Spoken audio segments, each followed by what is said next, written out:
కేసీఆర్. అసలు ఓడిపోను, జీవితంలో నేను ఓడను అంటే ఓడగొట్టింది ఎవరన్నా? భారతీయ జనతా పార్టీ కార్యకర్తలు. అటువంటి పాత ముఖ్యమంత్రిని, ఇప్పుడున్నటువంటి ముఖ్యమంత్రిని ఇద్దరిని మడతపెట్టి కొడంగల్ కోగళ్లను, గజ్వెల్ కోగళ్లను పంపింది ఎవరన్నా? భారతీయ జనతా పార్టీ కార్యకర్తలు.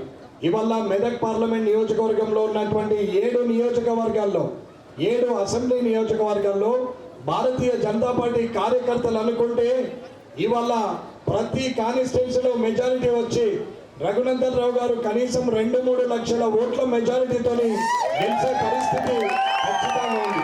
నరేంద్ర మోడీ గారి నాయకత్వంలో కష్టాలు ఎన్నొచ్చినా, ఎన్నిసార్లు ఎదిరిదినా, ఎంతమంది ఎదిరించినా వారికి ఎదురు నిలబడి చూపెడుతూ, ఛాతి చూపెడుతూ ఇవాళ ప్రజల మధ్యన ఉన్నటువంటి నాయకుడు రఘునందన్ రావు గారు.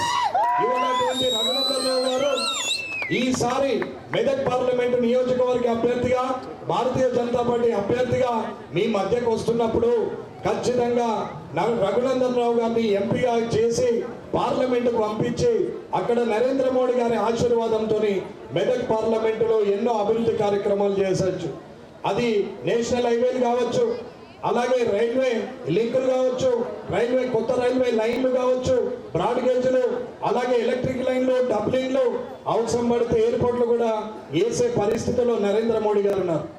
నరేంద్ర మోడీ గారు ఇంతకుముందు దుబాయ్ పోవాలంటే మన చేతిలో ఉన్నటువంటి అన్నింటినీ కూడా పక్కన పెట్టి నువ్వు ఎక్కడి నుంచి వచ్చినావని హీనంగా చూసే పరిస్థితిలో ఇవాళ భారతీయ సంతతి అని చెప్పి భారతదేశ పౌరులంటే దుబాయ్లో కూడా గౌరవించి ఆలయాలు కట్టినటువంటి సందర్భం మనం అందరం కూడా ఆలోచించుకోవాలి.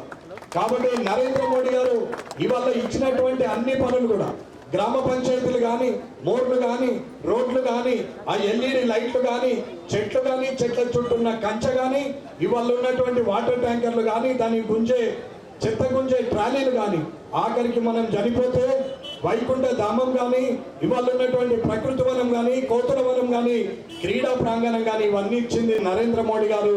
ఇవాళ పల్లెల్ని అభివృద్ధి చేసింది నరేంద్ర మోడీ గారు. ఇలాంటి ఆ నాయకుని అనుచరుడైనటువంటి రఘునందన్ రావు గారు ఇలా మెదక్ పార్లమెంటు ద్వారా అభ్యర్థిగా గెలుపొంది పార్లమెంటుకు వెళ్తే, పార్లమెంటు సభ్యుడిగా అక్కడికి వెళ్తే అభివృద్ధి ఎలా ఉంటుందో ఒకసారి ఆలోచించుకోవాలి. ముఖ్యంగా వ్యాపారస్తులు అందరూ కూడా ఎన్నో ఏళ్లుగా ఏదైనా ఒకటి ఆలోచించుకోవాలా. జీవితంలో ప్రతి ఒక్కడు వెనక్కి తిరిగి చూసుకుంటూ ముందుకు ప్రయాణం చేస్తే ఎక్కడి నుంచి వచ్చాం, తిరిగి ఎక్కడికి వెళ్లాల్సి వస్తుంది అనేది అర్థమవుతుంది. కానీ అధికారం ఉంది కదా, అహంకారంతో ఇష్టం ఉన్నట్టు చూసి మనుషుల్ని మనుషుల్లాగా కాదు, మంత్రులు వస్తే దుకాణాలు బంద్ చేసి అరెస్ట్ చేసి పోలీసులను లైన్ మీద నిలబెట్టినటువంటి ఇవాళ కేటీఆర్, హరీష్ రావు గారు ఇవాళ ఎటువైనా కనీసం ఒక్క జీప్ వచ్చే పరిస్థితి లేదు.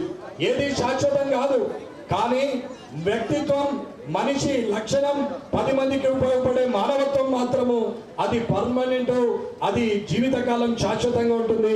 మనం చనిపోయినా మనల్ని గుర్తిస్తుంది అనేది అర్థం చేసుకోవాలి. కానీ పదవులే శాశ్వతం అనుకొని అహంకారంతో మెదిలినటువంటి ఈ వ్యక్తులకు గుణపాఠం చెప్పినటువంటి ఈ తెలంగాణ ప్రజలు తిరిగి నరేంద్ర మోడీ గారి ఆశీర్వాదంతో ఇవాళ అన్ని ఎంపీ సీట్లని గెలిపించి ఇవాళ పార్లమెంటుకు పంపే పరిస్థితి వచ్చింది.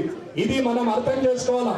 ఇదంతా భారతీయ జనతా పార్టీ కార్యకర్తల కష్టం, తెలంగాణ ప్రజల ఆశీర్వాదం అని భావిస్తూ అందరం కూడా తెలంగాణలో ఉన్నటువంటి 17 సీట్లకు 17 సీట్లు, ఆఖరికి హైదరాబాద్ లో ఉన్న మాధవిలతక్క గారు కూడా గెలిచే పరిస్థితికి వచ్చింది. కాబట్టి 17కు 17 గెలిపించాల్సిన బాధ్యత తెలంగాణ ప్రజల్ని.